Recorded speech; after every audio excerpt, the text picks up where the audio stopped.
On repart. Bon, pour la vidéo d'avant, j'étais un peu pressé, donc je suis parti un peu à la hâte. Donc maintenant, on peut reprendre tranquillement, puisqu'il s'agit d'une nouvelle vidéo. Je vais pouvoir parler plus lentement.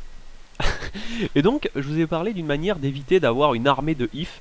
Parce que vous voyez, vous pouvez très bien faire ça. A, E, I, E, et continuer de cette manière-là, d'accord? Avec toutes les voyelles qui composent l'alphabet. Ok? Ça fonctionnera. Ouais.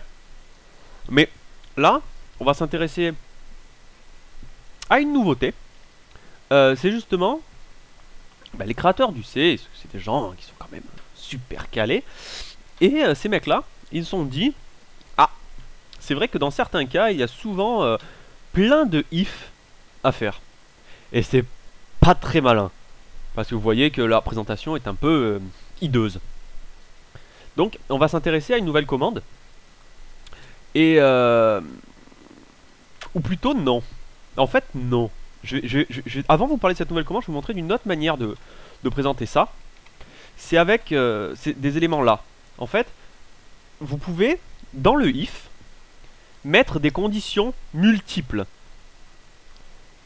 D'accord? Donc attention, là, accrochez-vous, parce que c'est le truc dans les conditions. Ça, vous pouvez vous dire, par exemple, ou. En fait, cet élément, les deux barres, là, verticales, veulent dire ou. D'accord? Donc, si lettre est équivalent à A, ou lettre est équivalent à E, faire ça. Donc ici je vais mettre lettre A, je vais compiler, et il me dit, c'est une voyelle. Je vais remplacer le A ici par E, et c'est une voyelle également. Alors vous voyez que là, vous n'avez plus besoin de mettre plusieurs if. Il suffit de remplacer et de mettre des ou. Voilà, il faut traduire ça par ou.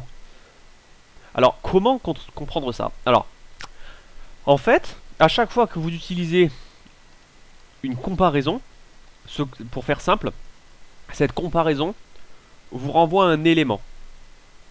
Soit 0, soit 1. Ok? Et je vous ai dit, donc on va supprimer ça pour l'instant, je le remettrai tout à l'heure.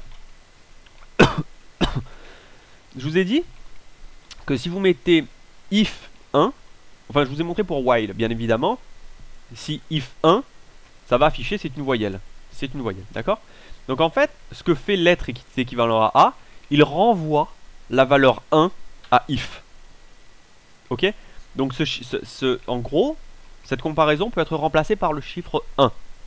Et s'il s'agit de 1, si la condition donc c'est 1, faire le contenu. Sinon ne pas le faire, si c'est 0. Ok?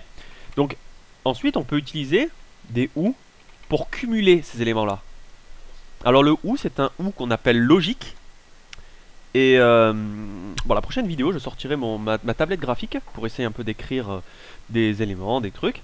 Mais ici pour l'instant je vais me tenter de le faire sur Kate quoi. Mais normalement vous devrez comprendre. En fait, donc vous comprenez bien, ceci renvoie, dans notre cas actuel, il renvoie 0, mais celui-là renvoie 1. Donc on peut traduire, en fait, cette ligne, bien évidemment, c'est pas dans un programme, hein, mais c'est traduire dans notre tête.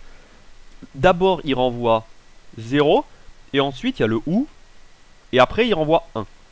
Et en fait, ça, en fait, c'est quelque chose qu'il faut apprendre.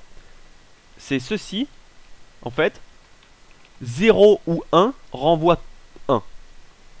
En fait, le OU veut dire au moins si l'un des deux est égal à 1. Ok?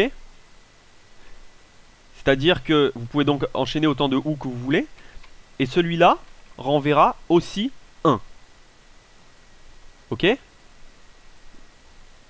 0 ou 0. Je vais rester plus simple. Même si je veux dire, on peut cumuler autant de OU que vous voulez. Mais du moment qu'il y en a au moins 1 qui est égal à 1, il renvoie 1. Par contre, s'ils sont tous égaux à 0, là, il renvoie 0. Ok? Je vais réussir à faire un égal. Voilà. 0 ou 0, ça fait 0. Ok? Et 0 ou 1, ça fait 1. Et 1 ou 1, ça fait bien évidemment.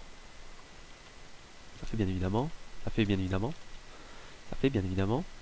évidemment, ça fait 1. D'accord? Parce que c'est plus que les deux. D'accord? Il faut que au moins un des éléments soit égal à 1 pour que ça le retourne 1. Alors, son homologue, c'est le symbole et. Alors, le symbole et se représente avec le et commercial. Donc vous remplacez par double et commercial. Et bien évidemment, le résultat n'est pas le même. Ici, il faut que les deux soient égales à 1 pour qu'il renvoie 1. Si les tous ne sont pas égales à 1, il renvoie 0. Ok? Donc c'est un petit astuce que vous pouvez utiliser dans notre exemple. Que vous pouvez utiliser dans... en gros dans des conditions, dans des if ou dans des while. Ici on va donc s'intéresser au et commercial. Si on met un double et commercial, on va vérifier. Error invalide.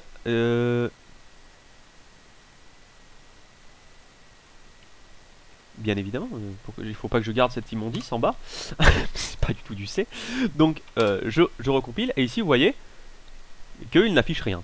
Donc en fait il s'agit tout simplement de c'est une consonne. Donc ici je vais mettre un else pour bien afficher que c'est quand il s'agit d'une consonne. Tac. C'est une consonne. Qu'un seul E à consonne. Hein. C'est une consonne, c'est une voyelle. Donc je relance ça. Tac, tac, tac. C'est une consonne. Alors vous voyez que là c'est pas bon. Pourquoi? Mince, maintenant j'ai effacé le truc du bas. Mais normalement vous avez vu que le W commercial n'est juste que si les deux sont égales à 1. Là c'est impossible. La lettre elle peut pas être à la fois A et à la fois E. Donc c'est impossible. Donc ici le raisonnement à utiliser, le raisonnement logique, c'est le OU. Double barre. Ok? Alors vous pouvez utiliser les parenthèses pour clarifier, disons, ce que vous avez. Voilà, par exemple si ceci vous paraît plus clair, ou pire, vous pouvez par exemple présenter ça de cette manière. Je sais pas si visuellement ça vous choque, peut-être moins. Non?